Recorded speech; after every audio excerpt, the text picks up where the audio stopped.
And they're all very convenient until they snap together, and then you're in a digital concentration camp, and then it stops being convenient and it starts being slavery.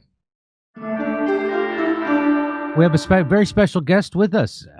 Catherine Austin Fitts is here. She's an American investment banker who served as managing director of Dillon Read and Company and as the United States Assistant Secretary of Housing and Urban Development in the George H.W. Bush administration. That's the first George Bush. I remember that George W. Bush. A lot of people say Israel got him pushed out. She co-authored a report in 2017 alleging that $21 trillion in unauthorized spending by the U.S. Department of Defense and the U.S. Department of Housing and Urban Development over a 17-year period. Now, of course, that's all crazy talk. That didn't happen. She's making it up. The government takes good care, is a good steward of your money, and they would never do something that is just... Anyway, welcome to the show, Catherine Austin Fitts. Thank you, Jimmy. It's a pleasure to be on. So before we get into... I'm going to bury the lead, and we're not going to talk about that right away. I wanted to... Because this just broke today, and I wanted to just get your opinion, since you worked in the George Herbert Walker Bush administration, and of course everybody's following what's happening with Israel, Palestine, and Trump and Netanyahu. So we know that, well, it says Trump cuts ties with Netanyahu over manipulation concerns. And this comes from Israeli Army radio, says that the United States president has cut off direct contact with Benjamin Netanyahu amid growing bilateral concerns. Now, we know he fired Waltz because Waltz was using a secret Israeli app they were right in his office, right from the Oval Office. Waltz supposed to be advising the president on national security, and there he is on a Signal app that's used secretly. Was a secret app just for the Israeli intelligence, and so he was a spy inside the. So he got rid of him, and I'm sure that upset him. U.S. President Donald Trump has decided to cut off direct contact with Israeli Prime Minister Yair Kozin, a correspondent for Israeli Army Radio, said in a post on his Twitter account that Trump made the decision after close associates told Israeli Strategic Affairs Minister Ron Dermer that the president believes that Netanyahu is manipulating him. Huh. Kid, that is some kind of crazy talk. I'm shocked. I'm shocked to find out that gambling is going on in this establishment. Yeah. The next thing you're going to tell me is that the vaccine isn't safe and effective. An Israeli official added that Dermer's tone during recent discussions with senior Republican figures about what Trump should do was seen as arrogant and unhelpful. The official said that people around Trump told him Netanyahu was manipulating him. There is nothing Trump hates more than being portrayed as a fool or someone being played. That's why he decided to cut contact with Netanyahu, the official said. Kozin pointed to the Israeli government's failure to present a concrete plan and timeline regarding Iran and Yemen's Houthis as a source of the worsening U.S.-Israeli relationship. The Army radio correspondent also highlighted that the Netanyahu government has failed to offer a concrete proposal on Gaza. Yeah, because their proposal, they don't have... We all know what their actual goals are. Their goals is to ethnically cleanse Gaza and the West Bank and take it over. That's been and they used that's why they're not getting the hostages out, which is why the people in Israel are protesting Netanyahu, because they know he doesn't want the hostage out, because they know his real plan. So anyway, we've talked about this a lot. I just wanted to get your take on this. Do you think this is... It seems like recently Donald Trump has been sticking the thumb in the eye of Netanyahu in Israel, especially with how he's approaching Yemen now. He's got to deal with Yemen, where he stopped bombing Yemen if Yemen doesn't bomb our ships, and he doesn't care if they bomb Israel's ships anymore. What's your take on this? So I want to see three things from a president who's really serious about this. The first is he makes AIPAC register as a foreign lobby. Oh, okay. Second, he requires disclosure by any government official or member of Congress as to whether they have dual citizen passport or citizenship in any other country, Israel included. And third, we stop funding the genocide in Gaza. So Netanyahu can only do what he's doing because we're funding it. That's 100%. I mean,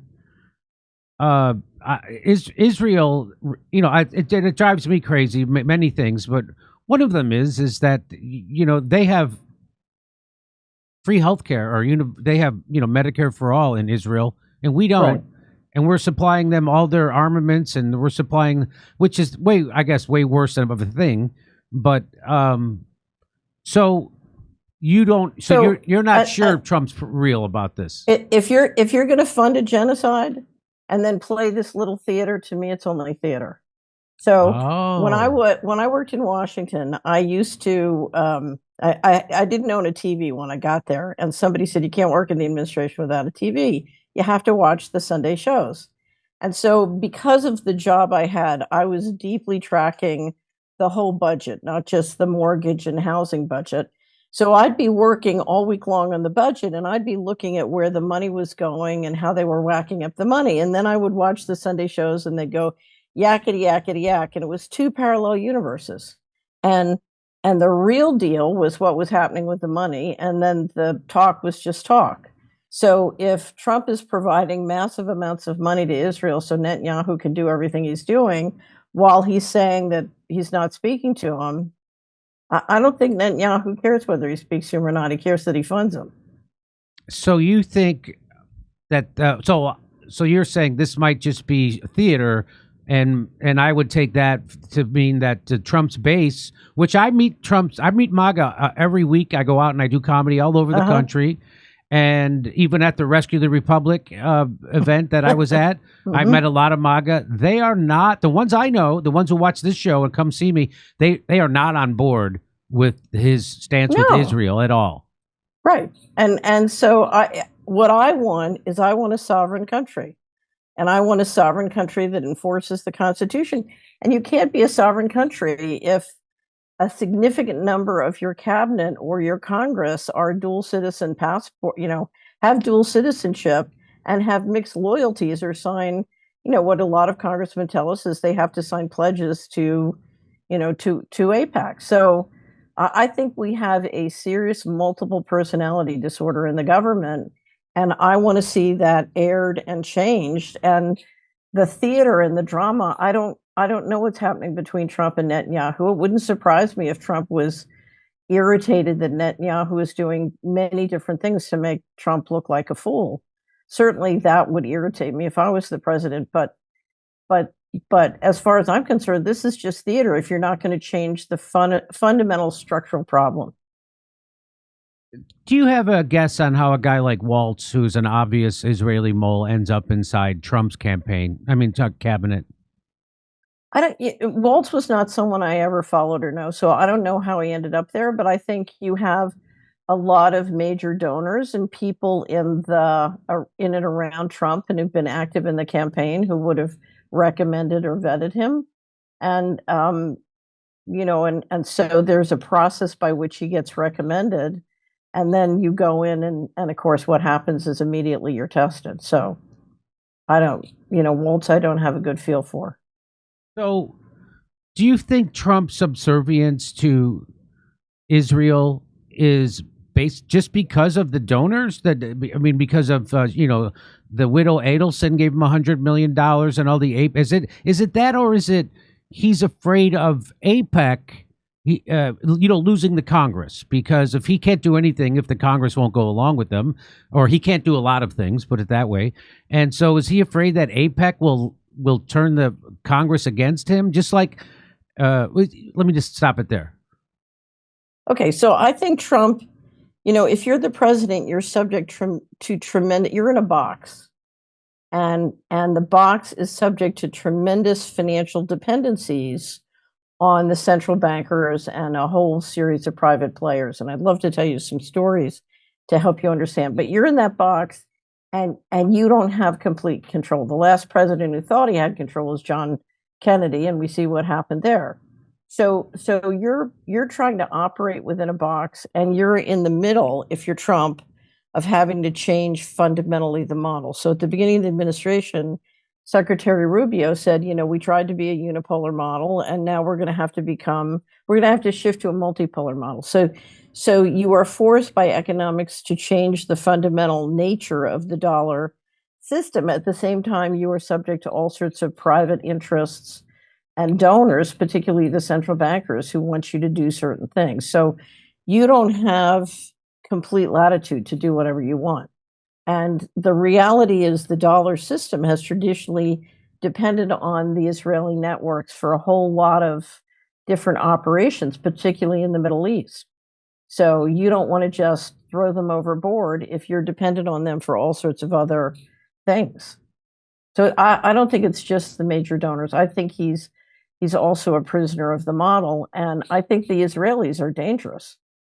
I think if I know people who are very concerned if they just do what they want in any of these positions, they or someone in their family can end up dead. So I'll give you an example. I have an online book called Dylan Reed and the Aristocracy of Stock Profits. I've tried to publish it in hard copy 3 times. The third time I tried, each time I ran into terrible difficulties. The third time I tried, I got a series of very subtle messages, and my interpretation of them was, if you publish this in hard copy, we will kill someone in your family. And so I backed off, and I've never, it's available online, it's not suppressed, but I've never published it in hard copy. And I'm just waiting till all the people who might, give that order and have the ability to give that order pass on, and then I'll publish it in hard copy. But it's dangerous. What is it about that book that's so threatening?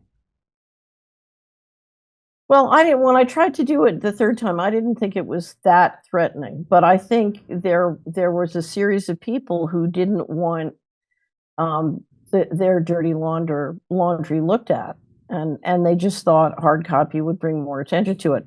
It's a book about, it's basically designed as a case study for the equivalent of a business school class to help you understand the intersection between narcotics trafficking and illegal monies in Wall Street and Washington. And the reality, Jimmy, is our economy is deeply dependent on narcotics trafficking and money laundering. We're the global leader in money laundering. And, and we've been very insistent that we're, our business model is something other than organized crime and war, but it's not.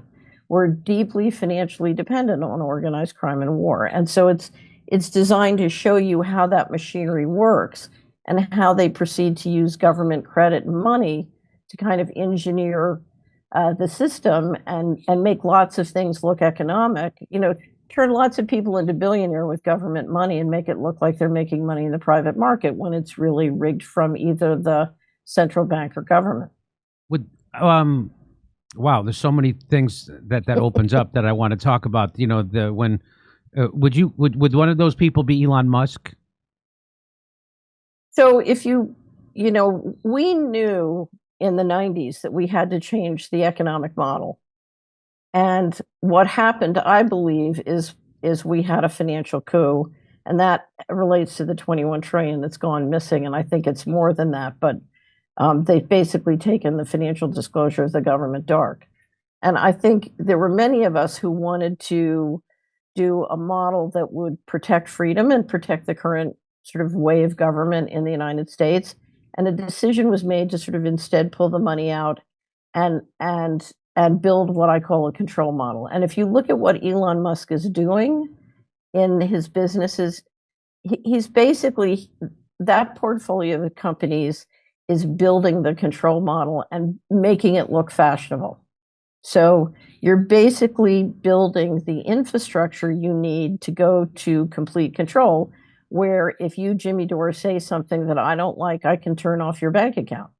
And I can literally track you with AI and software, and have software butts on you, like 24/7 surveillance teams that track you and make sure you behave. And if you don't behave, we can cut your credit, or we can cut your money, or literally turn it off.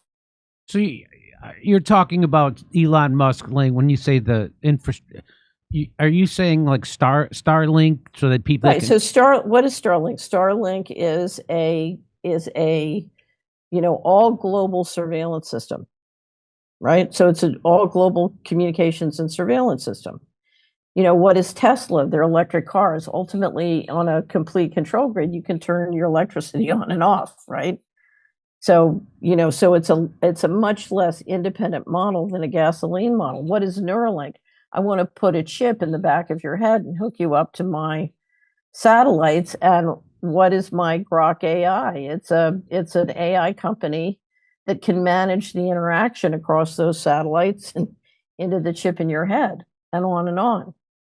So what is X? X requires, when I first, I got off X, and our team finally persuaded me to get back on. As soon as I got back on, they said, if you want to monetize this, you have to send biometric and surveillance information into a company in Israel, or you can't monetize your X account. And I said, well, that's it. I'm not monetizing my X account. But, so X is basically a giant source of immense data to build the social credit system and ultimately to build that control grid. It's what it looks like to me. Okay. Show's over. Okay. So it's turning. So Elon Musk's big I'm a free speech. First of all, it's obviously clear that is a ruse. He is not a free speech absolutist in any shape or form.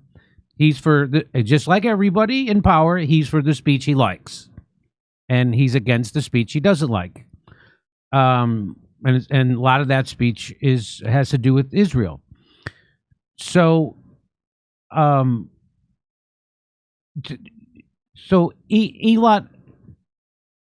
So you're talking about this total. This started when you say it started in the 90s. Yeah. So let me go back. Can I tell you the red button story? Yeah, tell me the red button. This is where I first, because when I left the Bush administration in 91, I said, these guys are going to get a hold of the technology and kill us all.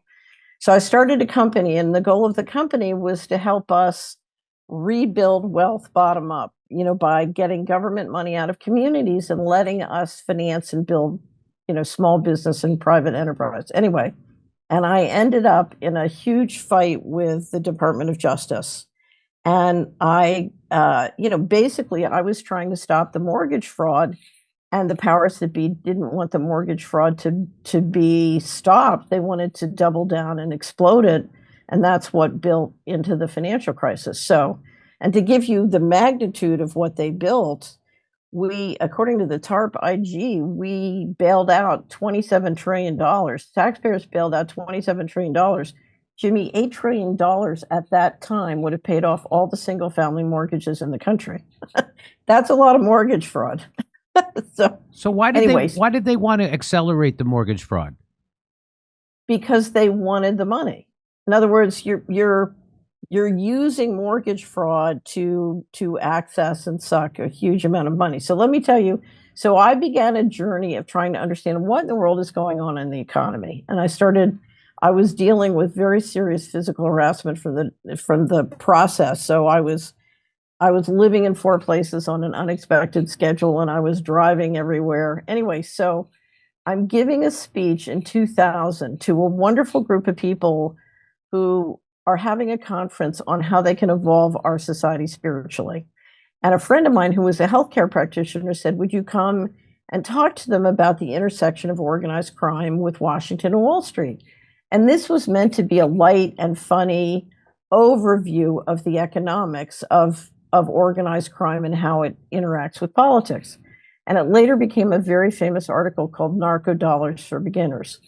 So I'm in the middle of the speech, and I'm describing congressional testimony in 1998. Do you remember the Dark Alliance allegations? I do not.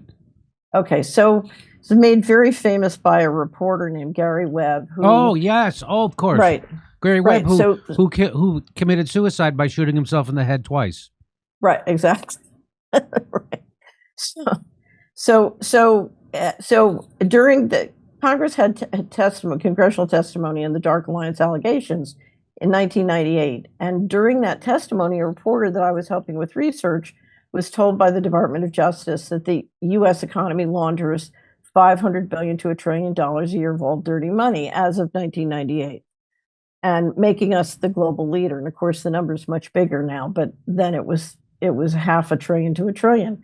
So I said to this wonderful audience of spiritually of all people, what would happen if we stopped being the global leader in money laundering? So we had a little conversation, and they said, well, our government, the government would have trouble financing the deficit. And so our taxes might go up and our government checks might stop. And, that money, if we stop being the global leader, that money would go to Zurich and London and Hong Kong, and the New York Stock Exchange would go down.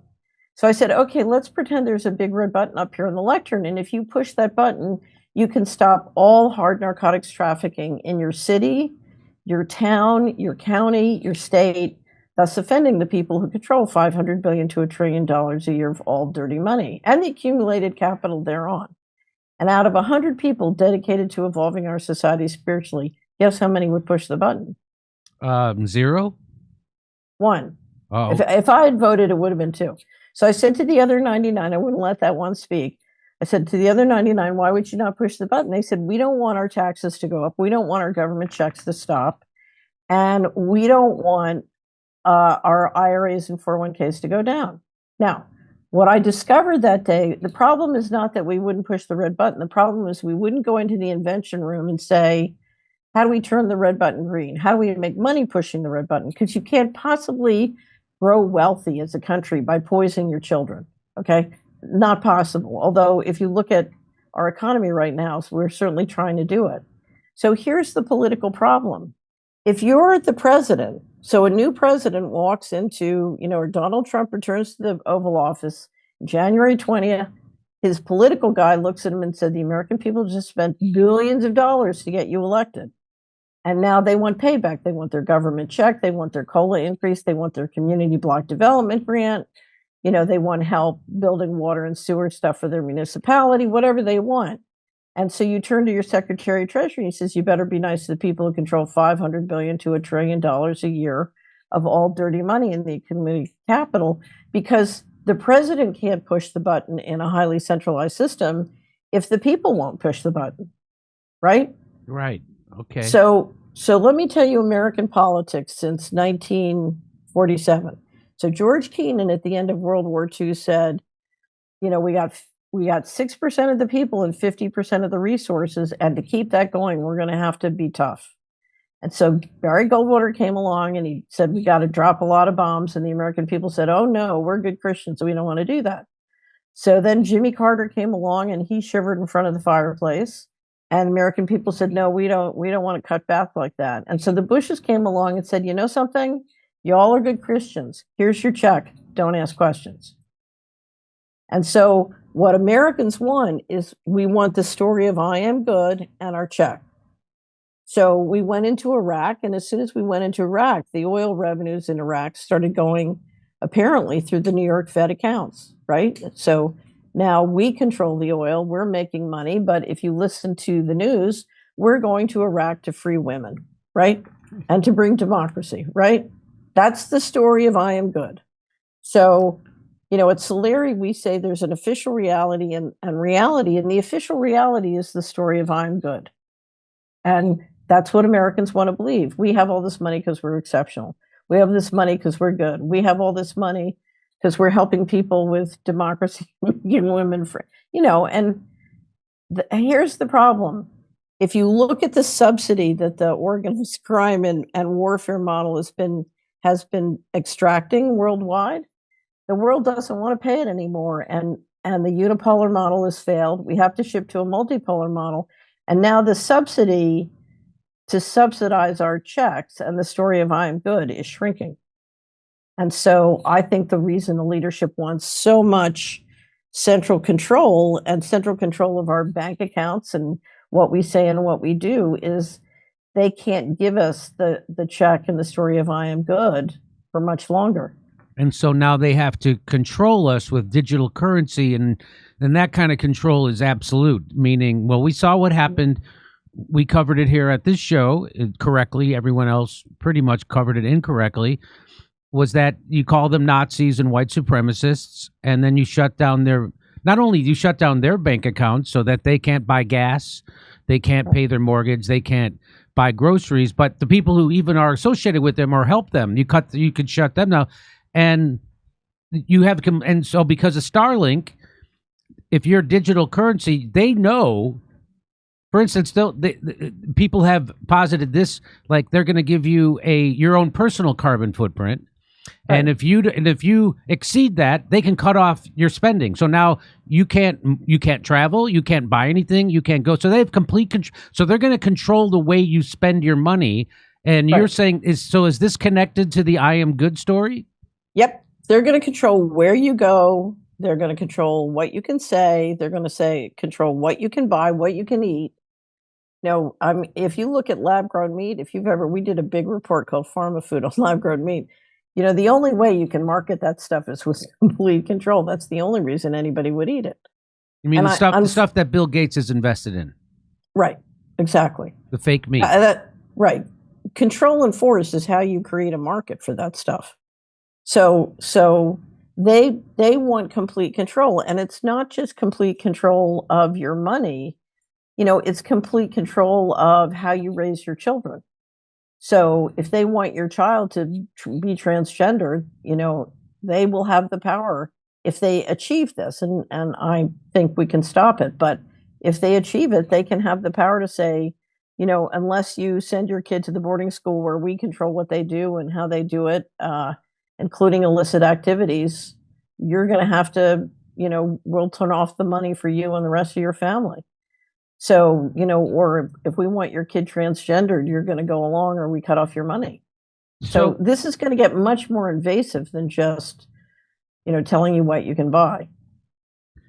And so that kind of supports the theory I've had at this show that the transgender movement and hysteria that has taken over, a phenomenon that is less than 1% of people. Now, some surveys show 17, 18, upwards of that, of people consider themselves transgendered. That didn't come from the grassroots. The theory at this show is that came from people like Larry Fink, BlackRock, and that they're forcing this on companies and forcing people to push this and forcing this on our society. And you're saying they're doing all that. That's another way to. I always said it was a way to divide and conquer, keep us fighting. Keep us fighting. Right. So that I'm onto something. Right. Absolutely. So this is interesting. So I worked as an investment advisor for 10 years, and I can't tell you how many clients I had who were members of a very successful church, a happy church, a successful church, a financially secure church, had been a stable congregation for many decades. And then suddenly they bring in the whole LGBTQ plus thing. And the next thing you know, you split the congregation right down the middle. Yes. The church becomes financially insecure. They split into two churches, and now you got two churches that are in financial trouble. Everybody's mad at each other, and nobody's getting the kind of church support that they need. It's brilliant. And it's not, it's even dividing the gay community. So it's not the LGBT, it's not the LGB, it's the TQ plus. So here's what you're doing, and you see this with the Netanyahu crowd. You're trying to take a legitimate community like the gay community and hijack it to get it to support something that no one would ever support. Pedophilia is ultimately where they want to go, I think. Or you're trying to get the Jewish community to support and protect you on, the organized crime you're doing in the Netanyahu syndicate, right? So what you're trying to do is you're trying to lob onto a legitimate community to give you the rails you need to get something illegitimate done.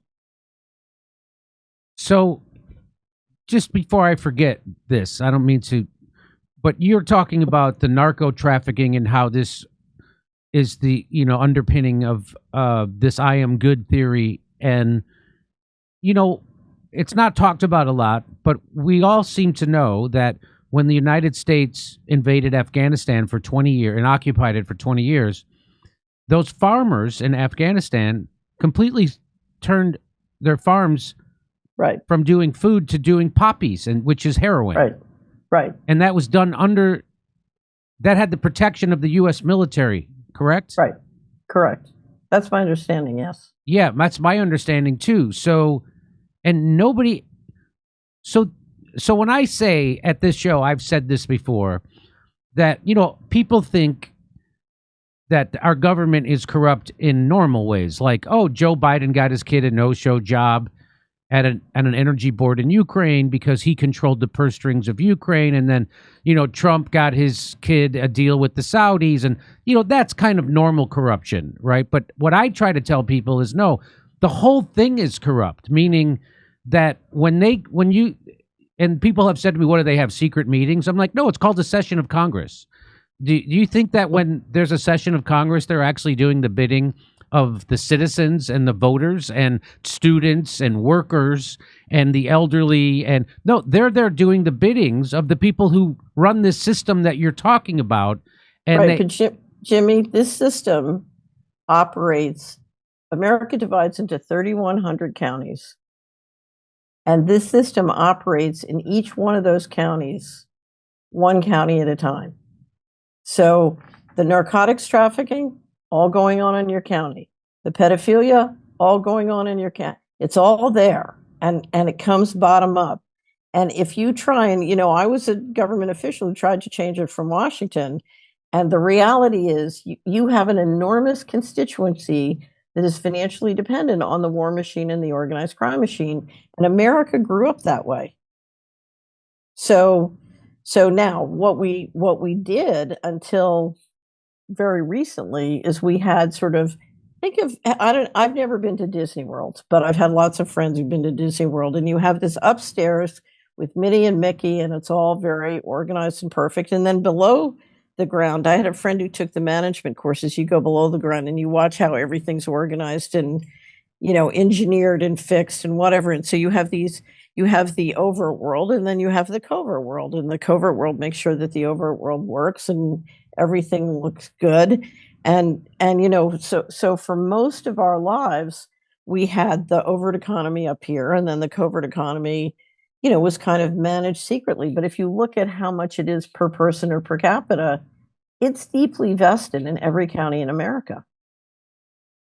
So it's kind of a parallel kind of a system of when, I forget which, there was a jet fighter. It never really worked, and they had it made, the parts of it was made in every, you know, in like a million different counties. And right. So that everybody had had a stake in this thing continuing to be built. And so you could never get enough Congress people to stop this weapons program building this jet. It's kind of similar to that, is what you're saying.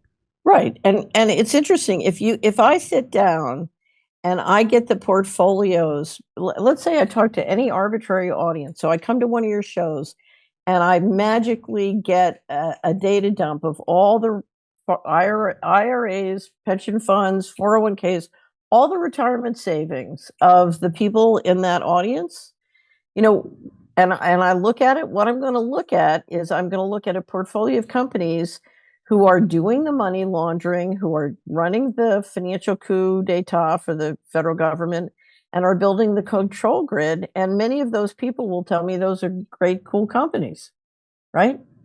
In other words, we are doing this. If you look at where we spend our time, where we spend our money, if you look at the people we support, whether they're businesses or endowments or, you know, you name it, if you just go through our financial statements and our balance sheet and our time, we're doing this. We are going to work and we are doing this, all of us. And you can't change this from Washington. We all have to stop. And it, you know, I keep telling people control and freedom happen one person at a time. You know, if you're going to the office and building the control grid, stop. Just find something else to do. So give me a concrete example of how someone could stop, like what they're doing, how they could stop. Can you do that? Okay, so the U.S. government has a bank account. Where's their bank account? The Fed? So the New York Fed, the Federal Reserve System has 12 banks, okay? And they are owned by their members. They're private. They're not owned by the government. The Board of Governors is a hybrid, appointed with the White House with the approval of Congress. But the banks and the train tracks that our money run on are run by the private banks. So the New York Fed is the flagship, and it is the depository for the U.S. government. So all the money that comes into the U.S. government goes into accounts set up by the New York Fed, including many of its members as agent. Okay. Now, since 1998, the federal government has refused to produce audited financial statements as required by law, right? Yes. Okay. Now, let's say that you were running a company and your company was publicly traded and you refused to produce audited financial statements or obey any of the laws requiring a financial disclosure. What would your bank do? Would your bank continue to do your transactions? No. No. Okay. But magically, even though the federal government is in violation of the constitutional provisions related to financial disclosure and the laws related to financial disclosure and the regulations, the New York Fed continues to transact and say nothing. Now, let me keep going. The New York Fed also helps manage a group of people called the primary dealers. Do you know who the primary dealers are? No. Okay. The primary dealers are 24 bond companies, firms, securities companies that sell bonds for the U.S. Treasury. So they go out in the market and they raise the money from bonds, and approximately 50% of the money that the government spends comes from selling those bonds in the market, okay, to our pension funds or sovereign wealth funds all over the world. That money goes into the bank account, okay? Now, under the securities law, if there's something materially wrong going on in an issuer, you don't sell the bonds, or if you do, you are supposed to disclose that there's a problem. Okay. Have you ever heard any of those primary dealers warn investors or warn our pension funds that there's something very wrong going on in the federal government and money's going missing? No. No. Okay. So now, if I'm all the employees working at those banks or those securities firms, I'm going to work and taking a check from and supporting a system which is funded with the fees from those activities, right? Yes, correct. And I'm completely ignoring it. I'm perfectly happy to go to work and work for those companies and not say or do anything. Right? Yes. Now, starting in 1998, 1995, the head of the largest state pension fund in the country, I made a presentation on how we could re-engineer the federal budget so that the country could afford to pay for the baby boomers' retirement. And the head of the largest state pension fund looked at me and he said, "You don't understand, it's too late. They've given up on the country and they're moving all the money out starting in the fall." He said that to me in 1997. I thought he meant we're going to reinvest the pension funds in the emerging markets. That's not what he meant. In the beginning of the 1998 fiscal year, money started going missing in huge amounts from the federal government. As of 9/11, there was 4.1 trillion missing. And the day before 9/11, Donald Rumsfeld stood up and said, "We got 2.3 trillion missing at DOD." And I made the mistake. I was helping a reporter do a big story that was going to publish that Friday. I made a big mistake of saying, nothing can stop this story from going viral now. Well, once 9/11 happened and the Patriot Act was very successful at exploding the black budget, the money just kept going missing. It was no matter what we did to publicize the issue. And I was very concerned because it meant the retirement funds were going to be in real trouble. By 2015, I had the missing money up to 12.5 trillion because in 2015, the last full year of Obama, 6.5 trillion went missing. And a professor from Michigan State University heard me talking about it on the radio and said, "That's impossible. You can't be missing more money, multiples of your entire budget." So I had put up all the financial statements on the website, and of course the Department of Defense and HUD had their financials up, And he went to the financials and realized I was right. So he called me and he said, can I help? And I said, yes. If you and your students would do a survey and identify, look at every year and go through and let's find out how much is missing. That resulted in him identifying another $9 trillion for a total of $21 trillion missing by 2015. We published his study in 2017. Guess, Jimmy, when we published that study, guess what the outstanding debt of the country was? $17 trillion? 21 trillion. Okay. Okay, so I'm going to grossly oversimplify. The New York Fed borrows $21 trillion, puts it in the Treasury bank account, then it disappears out the back door, and now we as citizens owe $21 trillion back to our pension funds. Okay, so that's okay. So here's the thing. We don't know. We know there's 21 trillion of undocumentable adjustments, but we don't know from a cash standpoint how much that is. It could be a lot less. It could be a lot more. What we know is the financial situation is completely out of control. And let me add one more fact. In 2018, the way the administration dealt with the pressure to produce an audit was they instituted a policy called FASB 56, Federal Accounting Standards Advisory Board Statement 56, that basically said we can keep secret books. And they took the whole government dark. And when they took it dark, they also took essentially the large cap stock market dark, because with the national security and classification laws, it extends to a lot of the big companies who are running the government. Now, let me go back to where we started.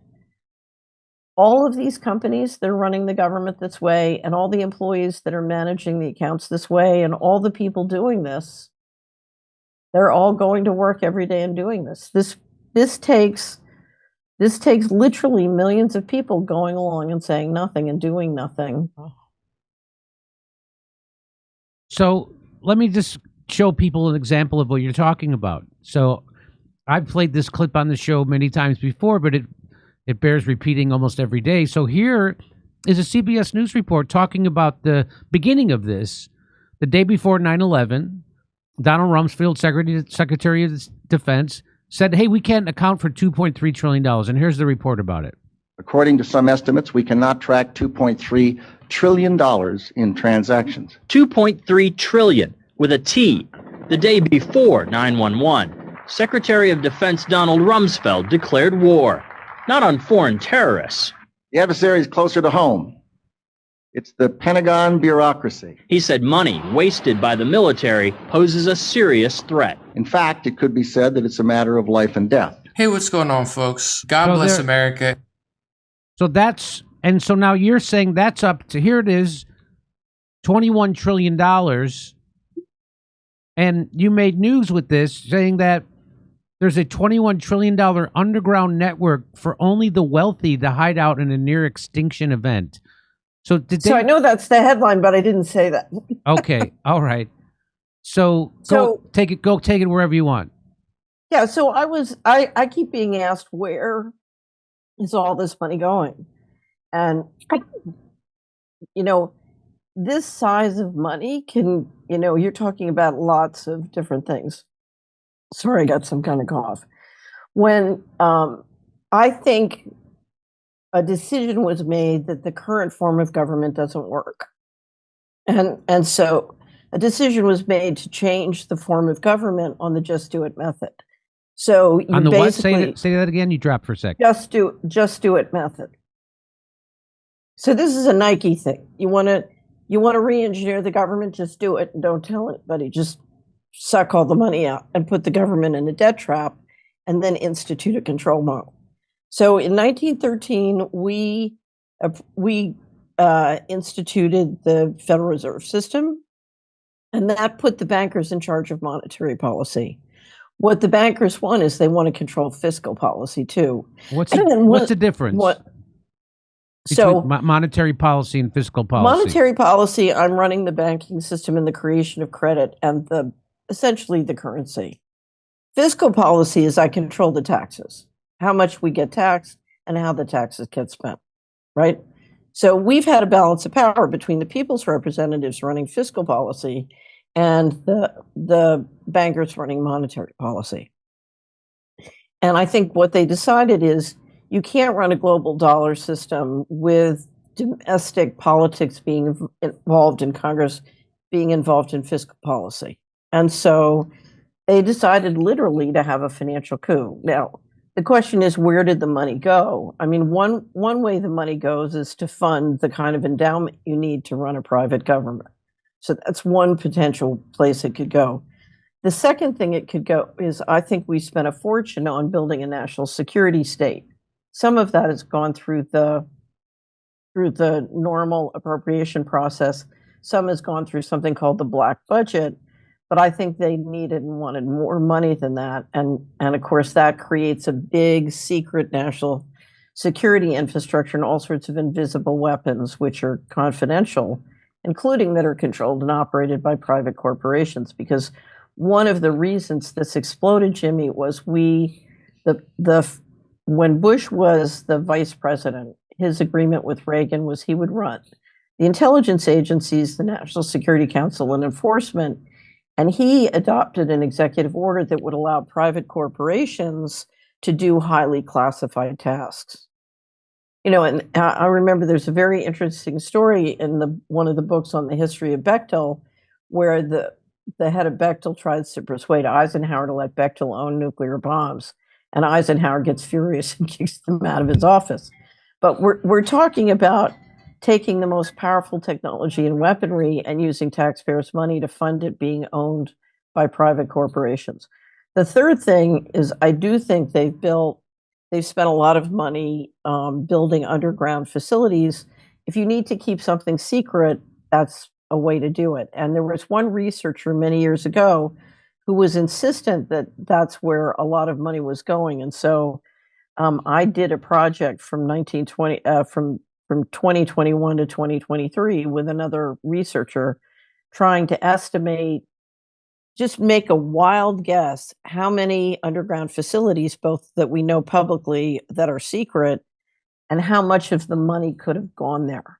So my goal with that estimate was not to try and understand the underground facilities, but was to simply estimate how much of that money conceivably could have gone to build those facilities.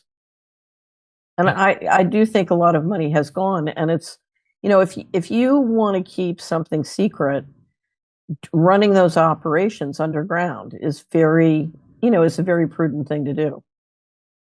So you are referring to this story here that I'm talking about. Yeah, right. So that was from an interview I did with Tucker Carlson, where I was describing, theoretically, what are some of the places the money could have gone. Now, I think the big one is literally building the infrastructure, the legal and financial infrastructure you need to run the planet, with a private government.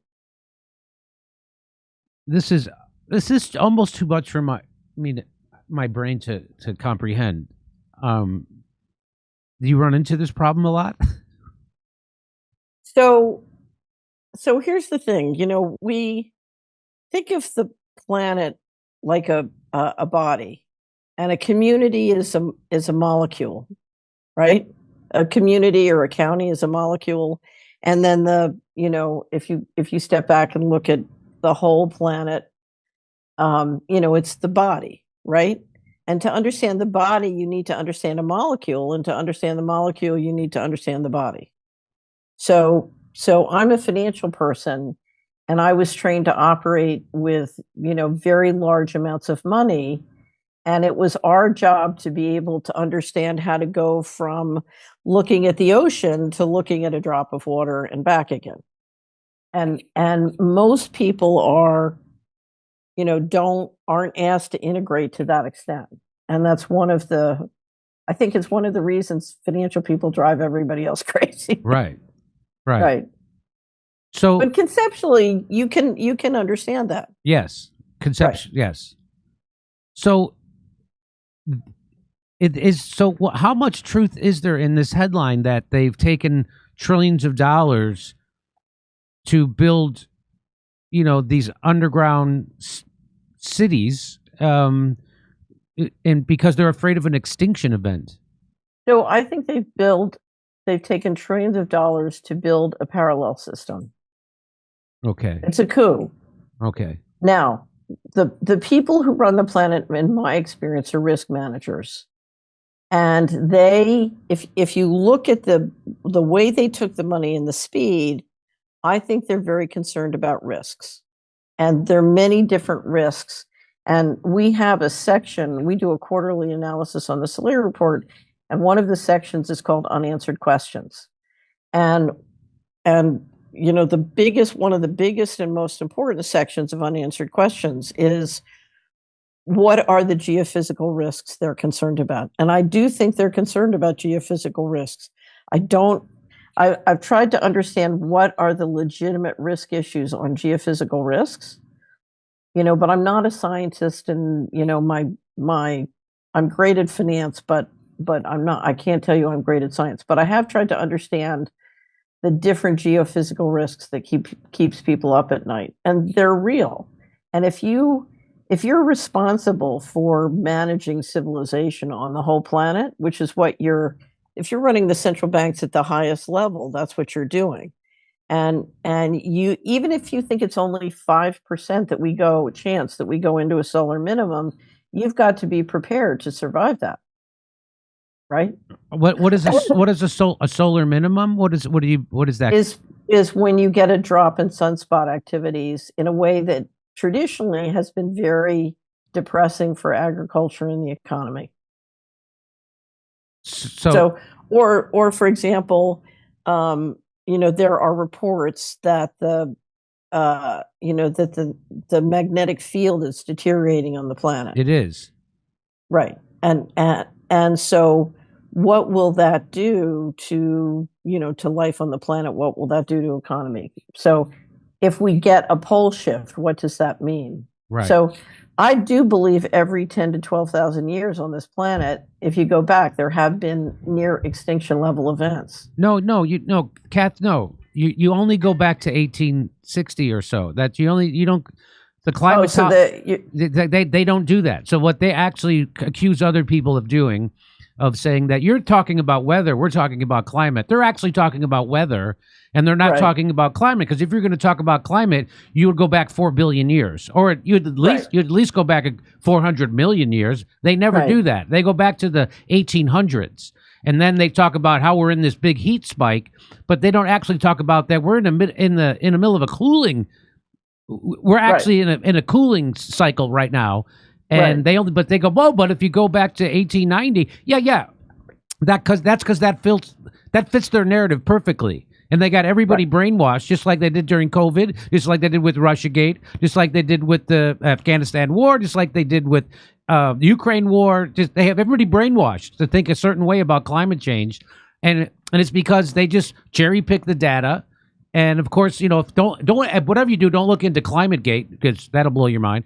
But so I've been saying this all along, that this climate change is being another tool for control of people, and it's not real, because the people who claim to care the most about climate change will not. They want to take away my gas stove, and they want me to live in 15-minute cities, but they will not stop flying around the world in private jets. One private jet flight burns more carbon than my car does in my lifetime.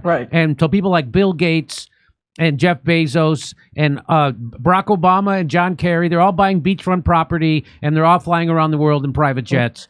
And so they're either the biggest hypocrites in the history of humanity, or they're just lying. And I think so I think climate change is an operation that was designed to try and use people's, you know, people care about the environment, and it was designed to sort of hook your caring about the environment and get you to go along with significantly lowering your economic footprint. So if I want to reduce you to poverty, you know, if I say, look, I want to be a billionaire, I want to live till I'm 145, and my way to adjust is to have you live in poverty, that doesn't sell. So you take something that everybody loves and say, climate change, we have to cut back, blah, blah, blah, blah. So I just think it's an operation. But that doesn't mean that there aren't real risks that they're concerned about. Can you could you quickly speak to? I've seen this come up a few times in Congress. Once during the Iran-Contra hearings, and it's called the continuance of government (COG). Right. And that kind of ties into this near extinction event. By the way, you mentioned, you touched on it briefly. Every 10,000 years, there seems to be an extinction event that happens on Earth. And so they have a thing called the continuance of government, which they're not allowed to talk about. Every time it comes up in Congress, they immediately stop the conversation. You can't talk about this. Right. It's all Can you talk about that? So I'm not an expert in continuance or in what I call COG, but COG is basically a set of laws and plans that says, if something really goes wrong, we want to make sure that the government can continue to operate. It's one of the reasons you have underground bases. And so, I'm saying they're creating a parallel civilization, but continuance of government is really setting up a backup government, so so to speak, in backup facilities. Now, I think it's really important to understand that one of the risks they're most afraid of is the rest of us. So you understand pretty well all the lies that you've heard. If I were to sit down and get you to write the 100 biggest lies you'd been given by the educational establishment or the media in your whole life, you would have no problem coming up with a very impressive list, right? Correct. Okay. There's a point at which people get angry and they decide, okay, I've had it. I'm not going to play along anymore. I'm not going to pretend, I got the story of I am good in my check, but now that my check's getting shorter and shorter and smaller, I'm not going to go along with the story of I am good. I'm not going to play ball. And as you know, we are many and they are few. So having a place to go hide, where you can be safe and secure is something you might want to do before you get the control grid. So part of continuity of government is what happens if the population turns against the leadership. And the true leadership is not the people that we vote for. They're part of it. They're part of it. Right. They're the tools of the people who actually, the central bankers, for instance. Talk about can you very quickly, or take as much time as you want, talk about, because people don't understand how things are really work and how things are really controlled, and how we started off talking about how Trump is in a box and how he's controlled every president. Talk about the internet. How is Trump going to push the red button if we won't? If we won't push the red button, how is Trump going to push the red button? You mean to stop this? Okay, so let me talk about something that's near and dear to my heart. Okay, if you look at the federal budget this year, we spent approximately $857 billion for the military budget. We're spending more now for the interest on the debt, but guess what the HHS budget is that pays Medicare and Medicaid?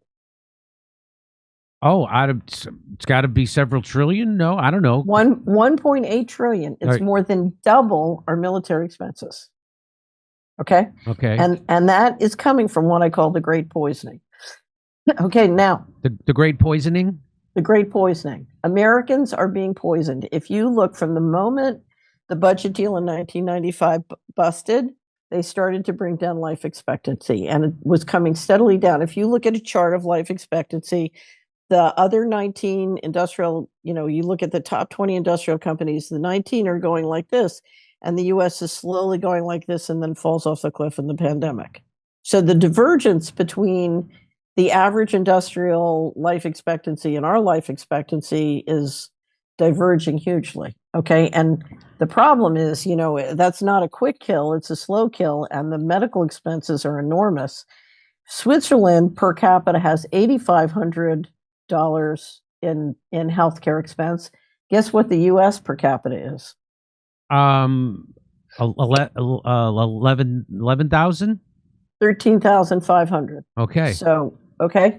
So now we're not getting better healthcare than Switzerland. I can assure you of that. Correct. So we have a very, very complex system. It's overly expensive. And not only that, we have an explosion, an epidemic of chronic illness, including in children. So Dr. Mark Skidmore of the Missing Money Survey fame just finished publishing something where he calculated if we went back to 2010 levels of disability from our current levels of disability, we would save $500 billion on that budget, HHS. We are spending a fortune on a population which is more and more disabled. You can talk about bringing manufacturing back to the United States, but if we continue to poison the population, we won't be able to generate the productivity that we need to begin to replace what we're canceling, all around the world. Okay. Now, if we want the economy to work, then we're going to have to change. We are, and if you look at what's happened with the effort to change the policies so that we don't poison our children, what the confirmation of Kennedy at HHS said, the failure to get Weldon put into CDC, and the switch now on the Surgeon General, what it says to me is the constituencies that want this diminution of life expectancy and want this poison to keep happening, those constituencies are very, very strong. We know that mRNA technology is a killer, and yet we see the president supporting mRNA technology. We see enormous efforts. I just saw a tweet, and I haven't had time to confirm it. Since the beginning of the year, since the Trump inauguration, 2.6 million children have been given mRNA shots. There's been no change in the heavy schedules. We don't need studies to show where autism is coming from. We know where it's coming from. So this, to me, this is nothing short of murder. Well, so the big thing that, Robert F. Kennedy was talking about, how before he became HHS secretary, was that they're murdering people with these shots. And mRNA vaccine technology was not safe. That's what he was saying. And so now he appoints Marty McCurry, who was also one of the most vocal people speaking out against the COVID vaccines. And everybody was super happy that he got appointed to be the head of the FDA. And so this is just on Sunday, or maybe even yesterday, he was talking about the COVID shots, which is our mRNA shots. And here's what he said. I'll talk to you about Novavax, if I could. It's protein-based COVID vaccine you were an enthusiast for back in COVID. Its target date for permanent approval, as I understand it, was April 1. That's now been delayed. Why was it delayed? And if you'd be so kind, what role did your special assistant, Tracy Beth Hogue, play in that process? So it's what I think they're saying is that they have this new vaccine that doesn't rely on the mRNA technology that they were going to implement, but now they're delaying it. And the newsman is trying to make the issue his assistant, who they've painted as an anti-vaxxer. Okay, so let's listen to what he says. Well, first of all, Major, good to be with you. And yes, you're right. I have been enthusiastic about non-mRNA COVID vaccines. To help with people who have a tough time with taking mRNA vaccines, I felt that it could increase vaccination rates. The last study that we have showing that it has a clinical benefit was from 2020 and 2021, and it excluded people with prior COVID infection. Now, essentially, everyone has natural immunity. So So why do you want to increase people's uptake of a vaccine to fight something that they have natural immunity? That's my first question. And he goes on. My general feeling, not with this particular product, which I can't discuss in depth, but with drugs in general, that we need to know if they work today in order to be able to recommend them. So we are asking some companies in general to do clinical studies, a basic clinical study, so we can educate the population and have information to work with. Should a 12-year-old thin, healthy girl get a 7th COVID shot this year? I don't know the answer to that because we don't have good clinical. Yeah, so we know the answer to that. He knows the answer to that. Right. So why is he lying about the answer to should a young, healthy, thin he's lying because he's in the box. So say it again. He's lying because he's in the box. He's in the box. He's in the box. He's not allowed to say, this is what we call, if you look at what he just did, we call that pretzel. I call that pretzel talk. Yes. It's pretzel talk. He's in the box. He's not allowed to say the truth. That was heartbreaking to me when I saw him say that, because I had, I had full faith and hope. I had hope and faith in RFK Jr. and people like Marty McCarry, Jay Bhattacharya, who I know, personally, have had on the show several times. People who took slings and arrows, including Marty McCarry, and RFK's whole reputation has been trashed for being truth tellers about it. And now they finally have somehow wrestled their way into a position of power to do something about the things that they've been screaming about. And then they say stuff like this. Right. And so politics is the art of getting done options that are politically feasible. And they're in a box where telling the truth about vaccines and getting something done on vaccines is limited. Hopefully it's not down to none. Kennedy says he's going to do this big study and it's going to produce the numbers. The numbers, as far as I'm concerned, the numbers are quite clear, but maybe he pulls everything together and produces a study. I'm hoping, unfortunately, maybe he pulls all the data together and links it up with all the data that's been stolen so far, and now we've got a control grid.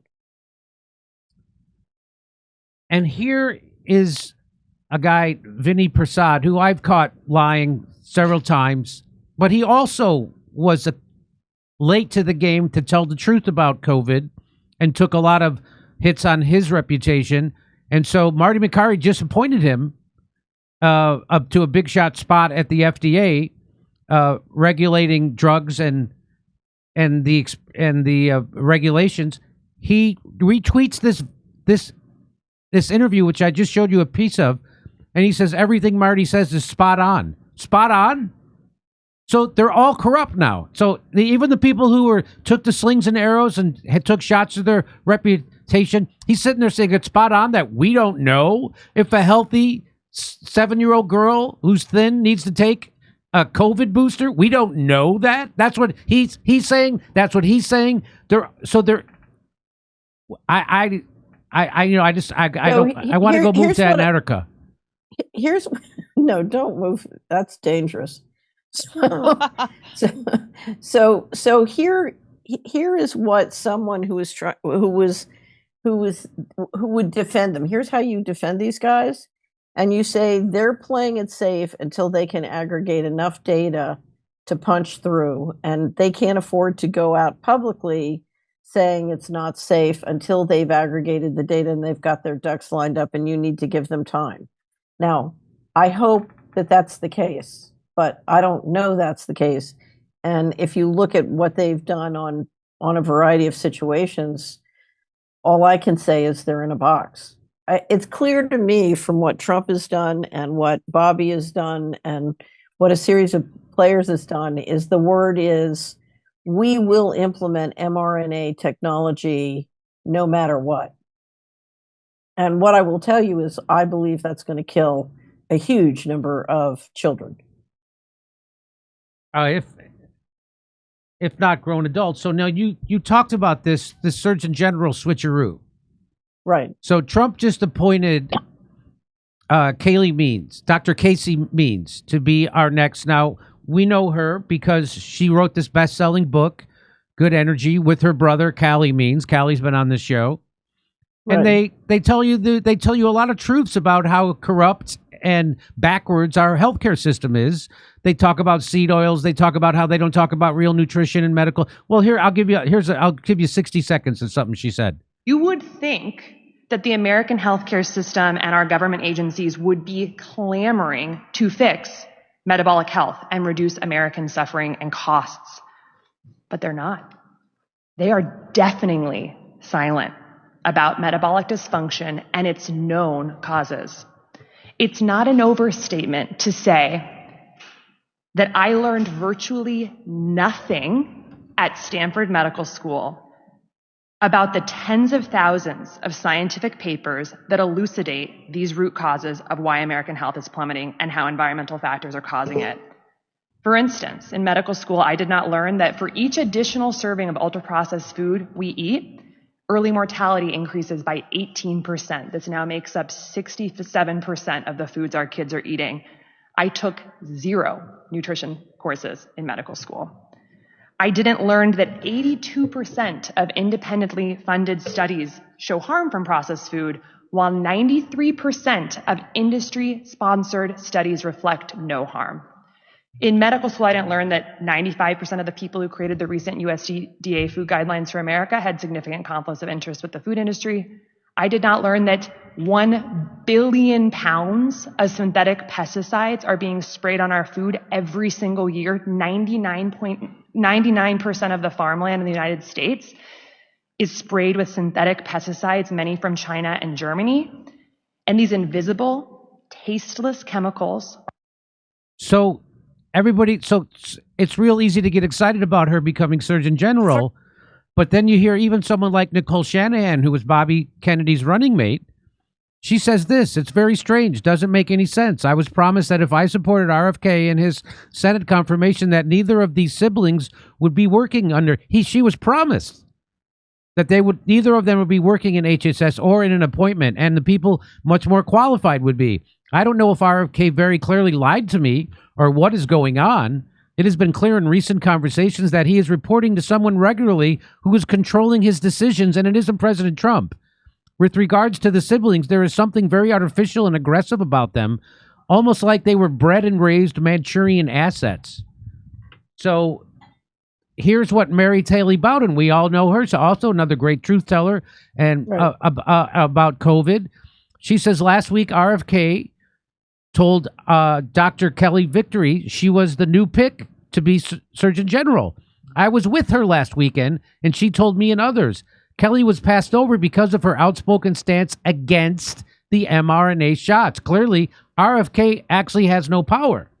And here is Dr. Naomi Wolf. She says, in addition to my analysis of one of the gazillion odd characterizing Casey Means a $300 million startup valuation and a #1 New York Times bestseller, she's having never, ever launched a startup or written a book before.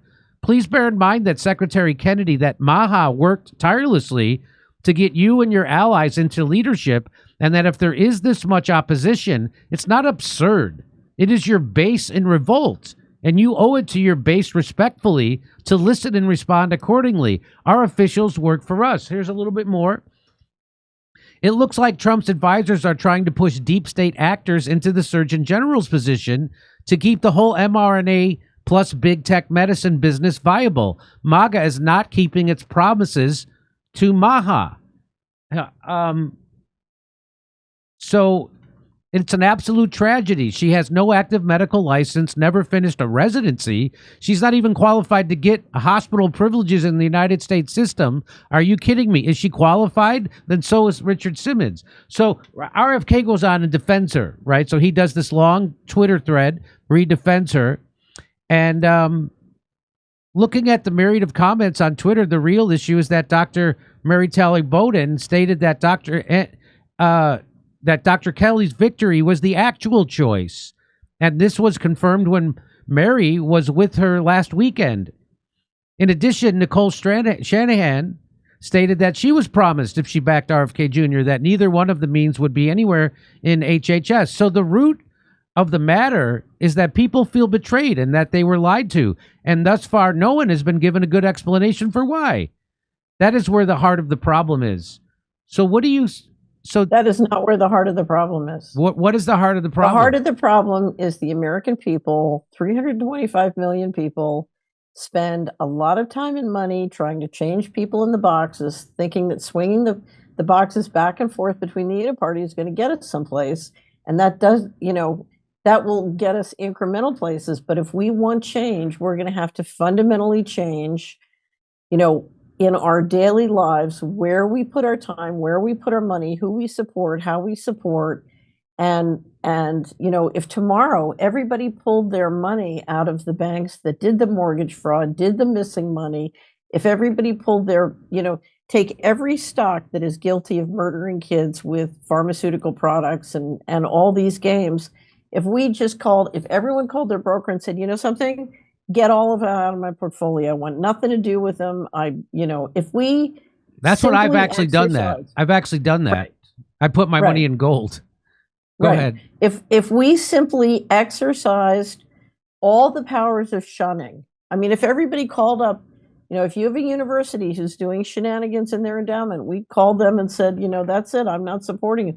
If we shifted our time and our money, especially the most important thing everybody listening to this can do is completely re-engineer your food, your water, and your preventative health so that you walk away from all these healthcare systems because they're dangerous and they lie. And started to support, doctors like Mary. The world is full of great doctors and great healthcare practitioners who are telling you the truth. Let's support them.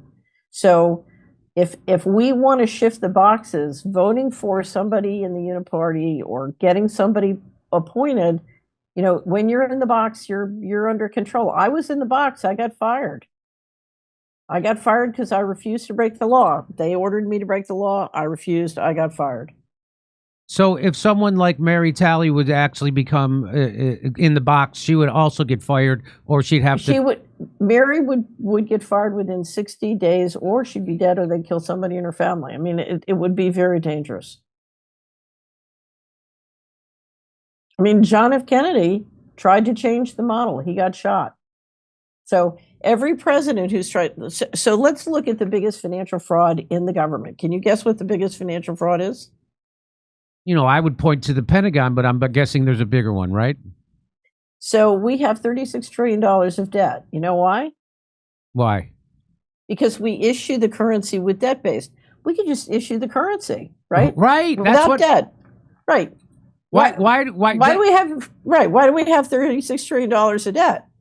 We just issued the currency. So Lincoln tried to do that. He ended up dead. Andrew Jackson tried to cancel the central bank. They tried to assassinate him. He beat the rap, right?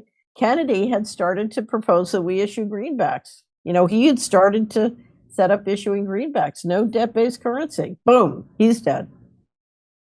Right? Yes. Yeah. So I've never had anybody who could actually explain to me. They've explained it to me, and I still never understood what they were saying, and I just thought because I was dumb. And it's like, why, if we can print the money, why do we have to borrow the money? We're printing it and we're borrowing it? That doesn't make any sense. Right. So you can just issue the currency. So if you come to Solari, there's a story of Guernsey. Guernsey at one point really needed to, build a seawall and do all sorts of infrastructure, and they had no money. So instead of borrowing, they just decided to print, make up their own currency and issue it. And of course, it created lots of economic activity, and they built the infrastructure they needed to have a much stronger economy. It was a huge success. So I think the problem with the dollar is not that it's fiat. The greatest currencies in the history of the world have been fiat currencies that had great governance systems.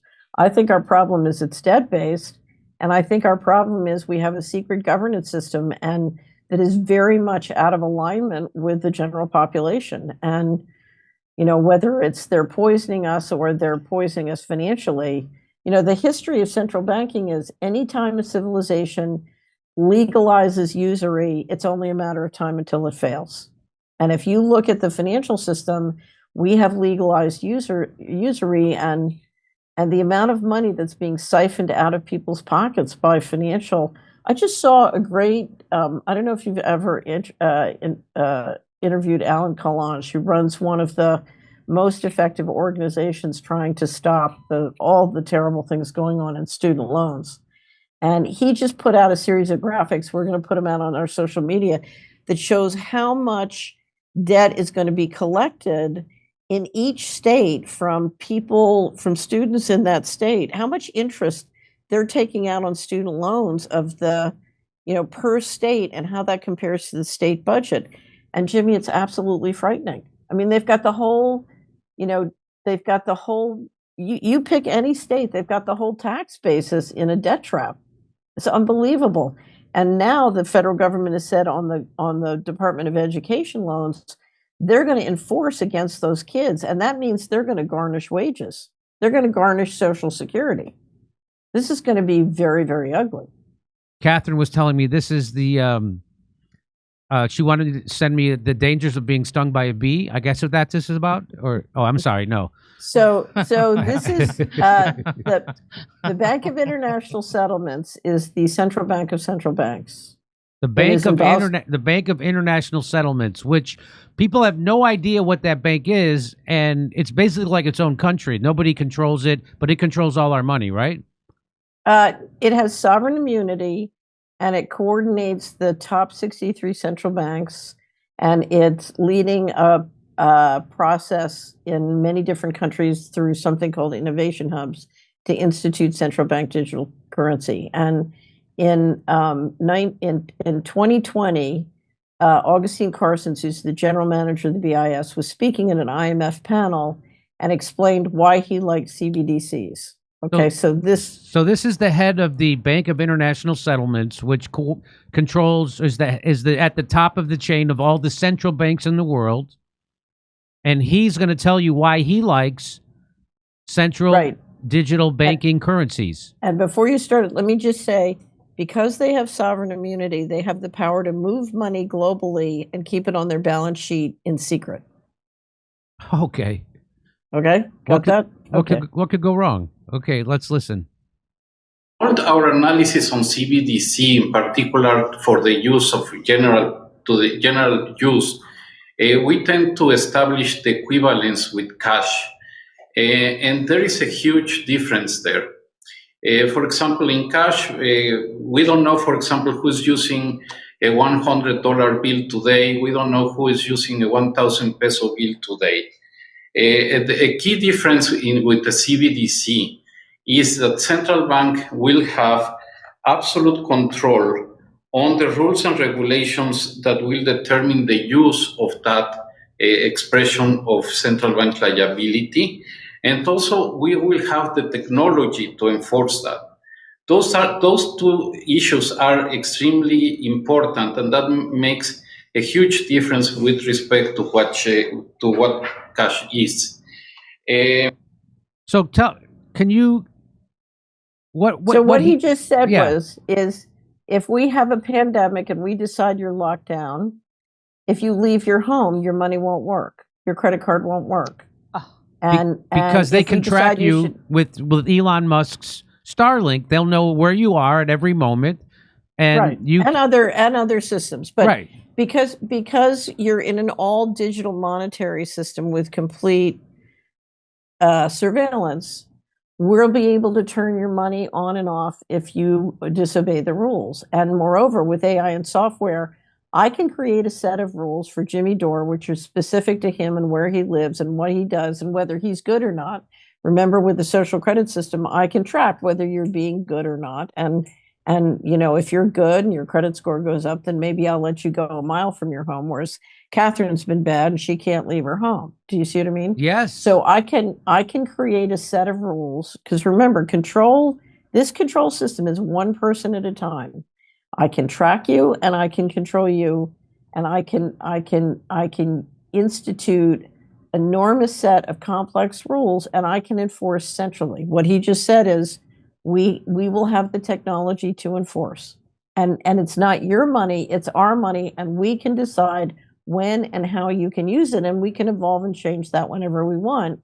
And that includes taxation without representation. So if you watch the second one, it's the president of the Minneapolis Federal Reserve, one of the 12 Federal Reserve banks, Neil Kashkari, who was at Treasury during the bailouts, and he's going to speak against this. Yes, he is. Okay, because I've seen this video before. So just before we get into Kashkari, who ran for governor in California, by the way, what that guy said, the guy who was stung by a bee, what he gave the game away, what he said, so if someone has a $100 bill or 1,000 peso bill, we don't know who has it, and we don't know how they're spending it. More importantly, we can't control it. Right. But And with a central digital banking currency controlled by the Bank of International Settlements, we know who has it. It's not theirs, it's ours, and we can control if they spend it or not. right. Now, it may be controlled by the national central bank, so it would be presumably controlled by the Fed. But whether it's the Fed or the BIS or the ECB or the Bank of England, they'll have control. Now, Trump has said he doesn't want a CBDC. What he wants is a stable coin, which is just going to be a coin issued by the different guys who own the banks that own the New York Fed, and you can do the same thing. The third video I want to show you is programmable money. And the issue, Jimmy, is not is it a CBDC or a stablecoin? The issue is it programmable and is it interoperable with digital IDs and all the other aspects of the control system? Because if it is, it doesn't matter whether it's private or public.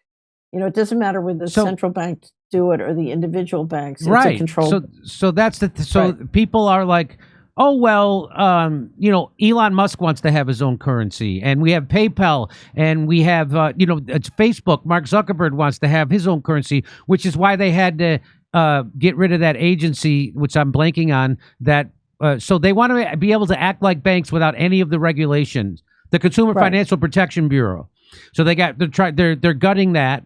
And they're making it sound like the Consumer Financial Protection Bureau are the ones who are debanking people. That's what Mark Andreessen said on Joe Rogan's show, which was a complete lie. And so here's what you want. What you want is, number one, you do not want an all-digital monetary system. Keep cash alive, keep checks alive, keep the analog system, roll back the digital. The problem is all digital, okay? So never let the monetary system be all digital and do everything you can to promote and preserve cash. What you don't want is you don't want an interoperable national ID, and that's what they're trying to implement with a real ID. So we have a big piece up at Solari, which I'll send to you, that is a checklist of all the different things the Trump administration is doing to build the control grid. And they are moving rapidly and at high speed. Okay. All right. So let's play. Here's Cash Carey talking about what the bee sting guy from the Bank of International Settlements was talking about, how he wants to control everybody. Here's what Cash Carey has to say. Now, he's the head of the Fed in Minneapolis, right?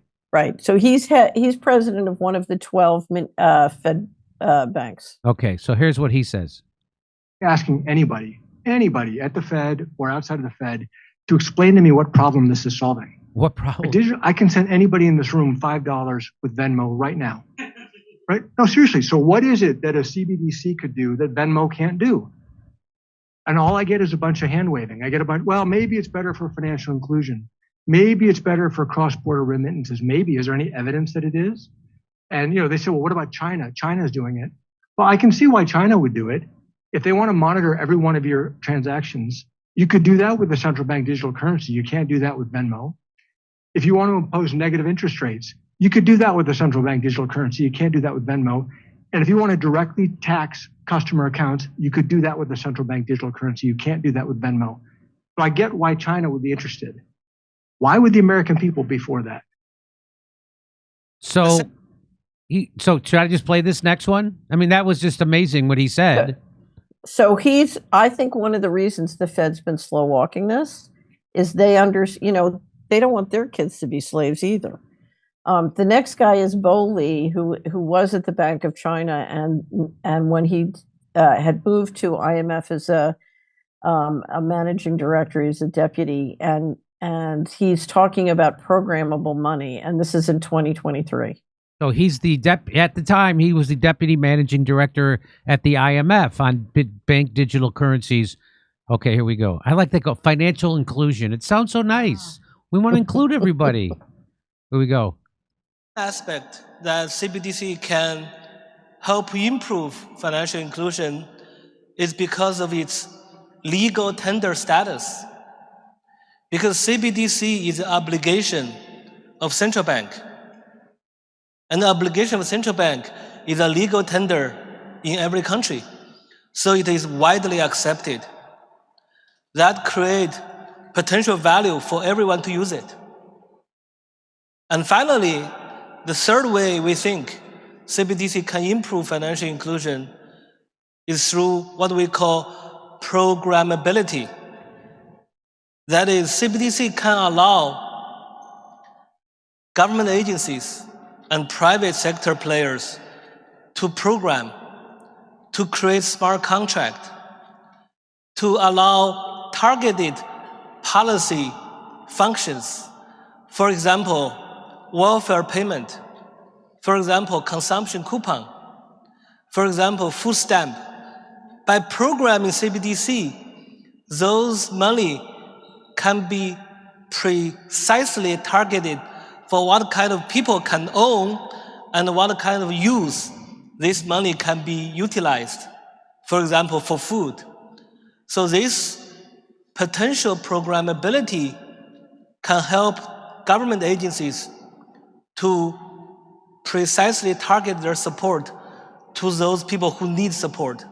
So that way can also improve financial inclusion. It's about helping people. It's about government. It's all about, we're doing this for you. That's why we're censoring, so you don't have to censor yourself, and you don't get bombarded with misinformation. That's why we're doing it for you.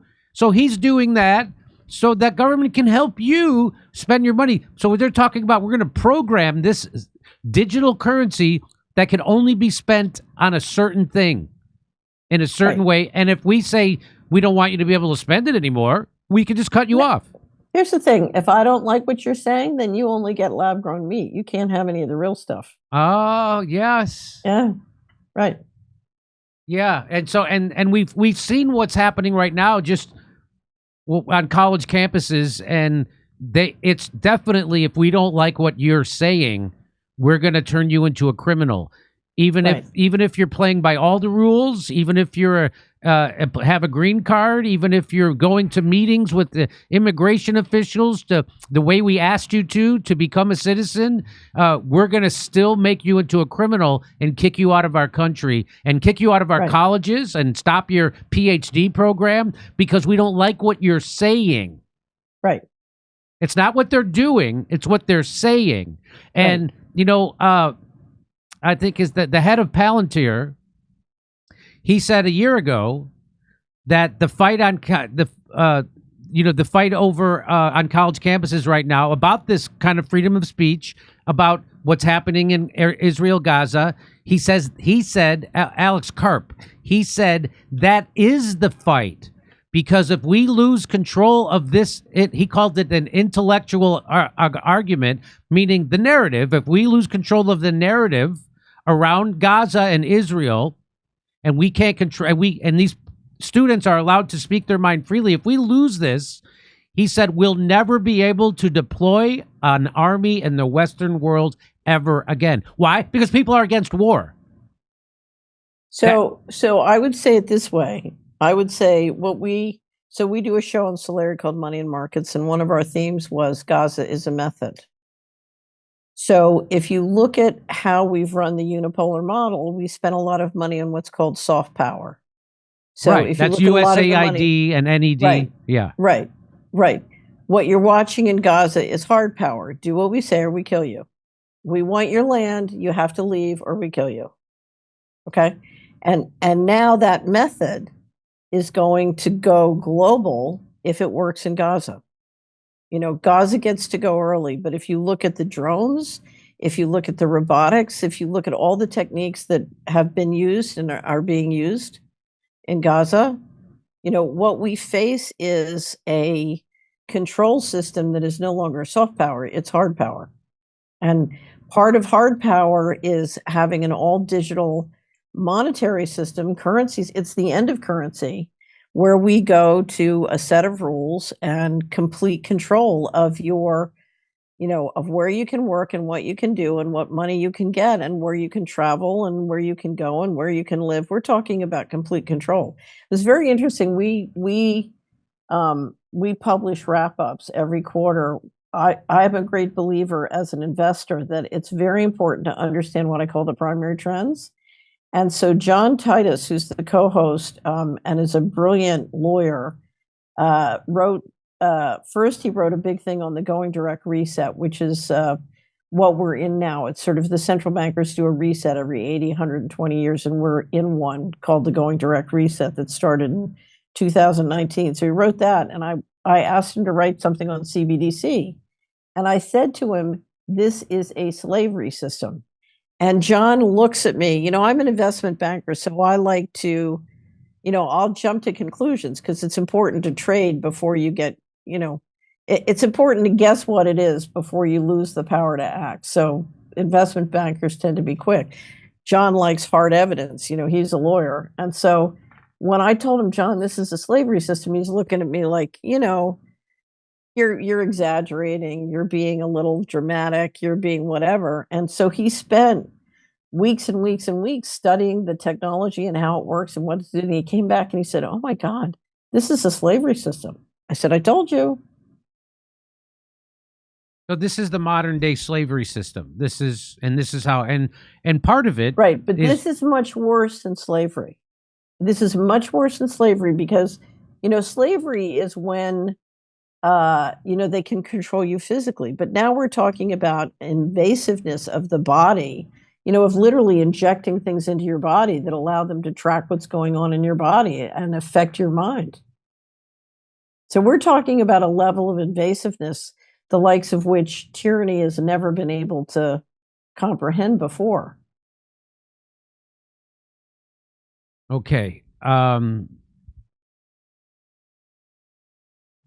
So Real ID is part of this, right? Yes, absolutely. This system requires very high quality precision ID system. I need to make sure you're Jimmy and I'm Catherine, right? And so this is why Kristi Noem is out trying to terrorize people into the Real ID, and why since the Patriot Act, they've been trying to get the Real ID adopted. And as you can see, there's still a surprising number of people who refuse to go in. And they're trying to engineer it through the DMVs. They're trying to persuade people you have to have it, which you don't. You can travel. You do need a federal ID to travel, but there are 16 or 17 other federal IDs you can use to travel. You can use a passport. Being the passport, right? You can use a passport. You don't have to get a Real ID. So if I get a Real ID, how does that differ fundamentally from a regular? So I have a driver's license issued by my government at the DMV. It is not a Real ID, but if I got a Real ID, what is that the next step? What is that? I think, and this is my conjecture, I think the Real ID system is designed because you're using the DMVs of the states to implement it and maintain it. You can achieve a very high precision and interoperability state to state, but then with countries around the world. And so it can start to link into a global system. That's what they were trying to use the vaccine passports to achieve, but they just couldn't get the population to adopt. Wow, this is if you can think it, they've tried it, and that's what I've realized. Go ahead. Right. So we have one graph that shows all the different aspects of the control grid. So, there's the all digital monetary system. There's the high precision ID. There's the satellite and other kinds of surveillance. There's the smartphones. They're all, and if you try and talk with most people about them, they'll say, well, I can live with this one thing, or I can live with that one thing, or this thing is convenient, or that's convenient. And they're all very convenient until they snap together. And then you're in a digital concentration camp. And then it stops being convenient and it starts being slavery. And so, I'm sure the people who voted for Donald Trump thought they were voting for the opposite of this, right? So I just sent you the link. We just published something called the Fast Approaching Digital Control Grid, a checklist of Trump administration actions to date. It was published on April 16th. There are more since then, and I'll update it at some point. And I wrote it, Jimmy, because the number of things the Trump administration was doing to implement the control grid were so many and so fast. I couldn't remember them all. I just said, I need a checklist. I'm going to do shows and walk people through all of them. I just need to, we've done a checklist at the beginning of the administration, but it was moving so fast, we needed more. I needed to do it again. Anyway, I sent you the link. So And, this is the link here. A complete re-engineering of the Right. U.S. government through the digital system is now possible at high speed. And so this isn't a short article. The digital control grid is an electronic network of digital telecommunications and information systems that allows individuals to be surveilled, tracked, and made subject to invasive controls applied to their financial transaction and resources such as electricity, food, water, transportation, compromising, if not ending, all human rights and liberties. Control grids operate with a significant data collection and an AI to apply social credit systems that can be dictated on a highly centralized basis. A digital control grid ends financial freedom, replacing markets with technology, a system run by rules created and maintained centrally by experts. Is the Trump administration building a digital control grid? We provide the following checklist to assess the steps the administration is and is not taking in a variety of areas to facilitate a rapid control grid build-out. We invite subscribers to post suggestions okay. Okay, so I'm sending you a link now. We have a website dedicated to financial freedom, and we've been working with individuals and investors in the States on what they can do. And in fact, it's not too late to turn this all around. So I sent you a link to the website, and there's a wealth of resources, including documents that show what individuals can do and what your state legislators can do. And there's a tremendous amount that we can all do. So here it is, the Solari report, and it's the Financial Transaction Freedom 2025. The fight for the Solari report offers complimentary subscription. Okay, the fight for financial transaction freedom. Financial transaction freedom is the ability to use multiple options to make contracts and effect transactions on a timely basis at reasonable cost without interference. This freedom must be protected at all costs. Central banks are using digital systems to limit or end such freedom, something they cannot do if citizens, local banks, credit unions, and municipalities and states act together. Our goal is to support leaders working to protect financial transaction freedom and to help our subscribers and audience to support them and their legislative and regulatory efforts. So, do you really think this is possible, that we could stop this train? Yep. So Yes. when you look at the history of freedom, it always looks hopeless until freedom just, and the great thing about freedom is we don't need an organization. We don't need, a central government. We don't need a central bank. We can just act together for freedom. And, one of my favorite stories, we have a podcast called Over the Mountain that Senator Nicely from Tennessee does, who I think was one of the greatest state legislators who has ever been. And he tells the story of the Over the Mountain Men. Have you ever heard this? No. Okay. So this is a typical freedom story. Towards the end of the Revolutionary War, George Washington declared that the Americans lost. He said, all hope is lost. And it was right before the Battle of King Mountain. And the British had basically attacked a group of settlers in North Carolina who had escaped and had gone over the mountain. They were called the Over the Mountain Men, and they lived in East Tennessee.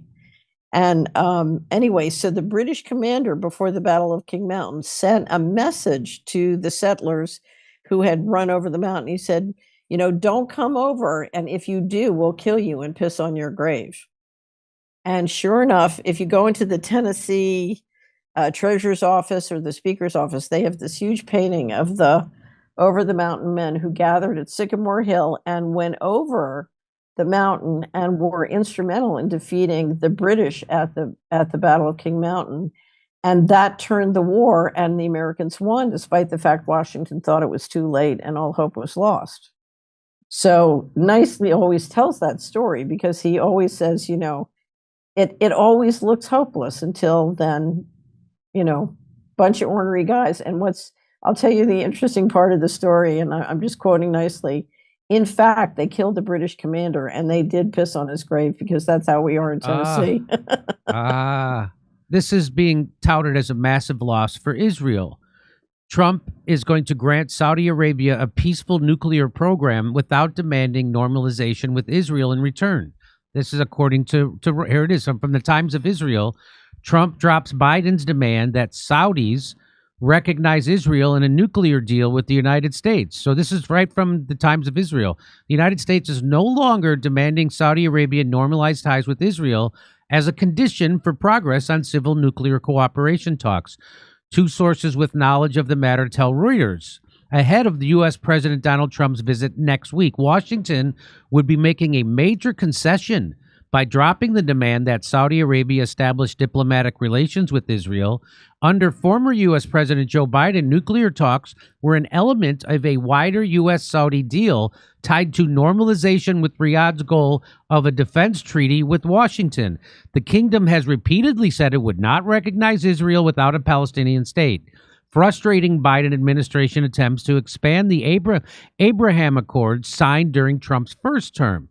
Under those accords, the United Arab Emirates, Bahrain, and Morocco normalized relations with Israel. Progress towards Saudi recognition of Israel has been halted by fury in Arab countries over the war raging in Gaza.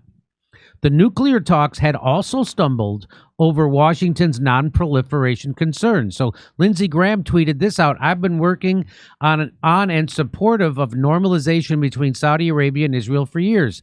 This historic agreement would effectively end the Arab-Israeli conflict and allow the regions to march towards the light and away from darkness, building on the historic Abraham Accords. However, I would like to make it crystal clear that I will never support a defense agreement with Saudi Arabia or other elements of a proposed deal that does not include normalizing the relationship with Israel as a part of the package. Normalization between Saudi Arabia and Israel is an essential element. So that's Lindsey Graham being Israel first and being America second. And here, Mel, who we've quoted lots at this, says, she says, these traitors have no problem placing Israel's interest above our own. This statement is so batshit insane, it's hard to believe it's real. Who the hell do you actually work for? So this guy's very good at breaking stuff down. And he says another sign that the Trump administration is moving to free the United States from the Zionist chokehold. Israeli media reports that Washington no longer demands a Saudi normalization with Israel as a precondition for deeper strategic ties and help with creating civilian nuclear infrastructure. If this is true and remains this way, Saudi Arabia deserves respect for its steadfastness. They never agreed to formally abandon Palestine and normalization over its head, and normalize over its head. And the pressures have been immense. If this is true and remains this way, this signifies a huge blow to Netanyahu's regional aspirations, which sought to accomplish two strategic objectives: regime change in Iran and normalization with Saudi Arabia, which incorporated the erasure of Palestine. I want to wait a little bit longer before I really celebrate this, and it's hard to celebrate anything when disgusting, degenerate Israeli continues the bloodbath. Still, there are multiple signs already that MAGA USA, as opposed to Democrats and liberal USA, has some limits and self-respect as regards Israeli-dictated foreign policy. This could also be why they're having an anti-Semitism push to distract, confuse, and weaken their Israeli-first opponents. If all this, and if this is true and remains true, it means the terrible, historic catastrophe of the last 18 months will end with a political victory for Palestine and a crushing defeat for Zionism, Israel, AIPAC, and Netanyahu. So let me just throw it to you. And what do you think this is true? No, until I see the money cut off from funding the Gaza genocide, I'm not. I'm going to be a tough guy. Okay. The United States right now does not have a sovereign government. We don't have financial sovereignty, and we don't have information sovereignty. And the Israeli first policy is at the very heart of, certainly the compromise of information sovereignty, probably as well as financial sovereignty. I want to see sovereignty return to the United States. So this this sounds like a good development, and I hope Trump is moving in that direction.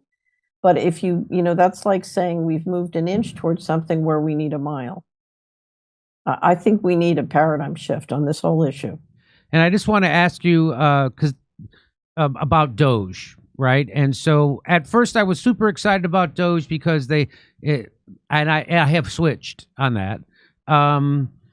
Thomas Massie also, they were supposed to have a vote on cutting money that Doge had found to be fraudulent and what have you. He says, this wasn't widely covered in the news, so I'll tell you. Congress was scheduled to vote on rescissions this week to cut the waste that Doge found. But the votes were quietly canceled. USAID and other programs like the PBS and NPR were to be targeted, but they canceled it. So in early 2020, he links to this Grok explanation. In early 2025, House Republican leaders tentatively planned to vote on a rescissions package proposed by President Donald Trump during the week of May 5th, 2025. The package, expected to be sent to Congress in April 2025, aimed to cancel $9.3 billion in previously approved funding, primarily targeting foreign aid programs, the State Department, and public broadcasting entities like PBS and NPR. The rescissions process, governed by the Impoundment Control Act of 1974, allows the president to propose canceling appropriated funds, which Congress must approve within 45 days of continuous session via a simple majority vote in both chambers. The fast-track procedure was seen as a way to formalize spending cuts, particularly those pushed by the Trump administration's Department of Government Efficiency, DOGE, led by Elon Musk, while avoiding legal challenges to unilateral executive actions. However, the vote did not occur as planned. In summary, while a rescission vote was scheduled for early May, it did not happen due to a combination of political opposition, historical caution, blah, blah, blah. Posts on Twitter also noted significant Republican discontent with the proposed cuts, suggesting that the package ran into a buzzsaw of opposition from both House and Senate Republicans, further undermining its chances. And this guy says that's total horseshit. Thomas Massie says, sir, I serve in the Congress, so I have firsthand sources. Grok provided a good summary, which I verified before posting. So Thomas Massie was asked about this a while ago. Did he think that the cuts from Doge was actually going to happen? Here's what he said. Also Doge. I think that's going to be a great committee, a great aspect to bring to Congress. But the Doge recommendations are like the Constitution. If you can get my colleagues to follow them, they're going to be great. And so that's really the sticking point here. And I hope the president does use his position, the bully pulpit, to get Congress to cut spending, to pare our government down using Doge recommendations. So there he was, skeptical that this was going to happen, and he's been proven correct that they're not doing it. So Doge is a complete smokescreen. And even if they did cut that money, Trump has already promised that money to go back into the war machine, the Pentagon. So if they've saved $150, 60, 70 billion dollars with Doge, Trump is trying to increase the Pentagon budget exactly that amount. So he's just cutting out the middleman, which is the soft power, and giving it right to the hard power. And Doge, the guy who runs Doge, Elon Musk, is the biggest defense contractor in the world. So he's basically just taking that money from Doge and putting it into his own pocket because, let's face it, his money's tied to Tesla stock, and Tesla stock is going down faster than a celebrity at a Diddy party. So he needs that. Go ahead. But if you want to build a control grid, the most valuable data for your private AI is very high quality payment data. And you've gone to Social Security, you've gone to IRS, and you've gone to Treasury. And it looks to me, and there's debate about how much they've gotten, You've basically taken $1 trillion plus worth of data and privatized it into Grok and Palantir AI, where it can be used for the enforcement machine that the head of the BIS just explained to you. He said, we can make the rules and we can enforce them centrally. But to do that, you need very superb, high quality data. And that's what So that's what the real purpose. So that was the real purpose of Doge? That's what it looked like to me, because they knew if I was going to stop fraud in the government, If I was going to stop fraud in the government, the first thing I would do is I'd go to the Treasury and the New York Fed and the bank statements, and I'd look at where all that $21 trillion went. But they didn't do that. If I wanted to build a social credit system with very high quality control, and I wanted to re-engineer government cash flows to implement control, I would go to the IRS, Social Security, I would go to the Treasury, and then I would go to HHS. And sure enough, Bobby has said he's pulling together a huge, enormous database of, this and that, of private and public data. That's where you go. And it was, Steve Bannon was on this show, and he made the point that if you can tell if they're serious, if Doge is serious, if they go across the Potomac and they audit the Pentagon and they didn't. In fact, they're increasing the budget with even after the Pentagon has never been able to pass an audit. Not only are they not going to audit them, they're going to just give them all the savings, which they're not even cutting, that they found from Doge. They're just giving that to the Pentagon. So it's way worse. Well, but go ahead. Yeah. So if you look at where, the administration comes in, you cancel the White House ethics officer, and then you proceed to fire 18 IGs. Many of those IGs were leading investigations into Musk's companies. A government special employee is not allowed to be involved in things that impact their private interests. And it's a criminal violation for a government special employee to be involved. And we know that Musk, in his capacity as government special employee, was meeting with Modi and other world leaders and pitching them on getting Starlink contracts and other contracts. So, and there are other, if you look at the conflicts of interest between what Musk and Doge was doing and what was going on in the administration, it's quite, it's certainly worthy of a special prosecutor. Now, I say that, and I've seen presentations from many people going in under the Doge umbrella who are very talented software developers or business people, and I think they are sincerely trying to upgrade systems and do sincere things. So it's probably a mixed bag.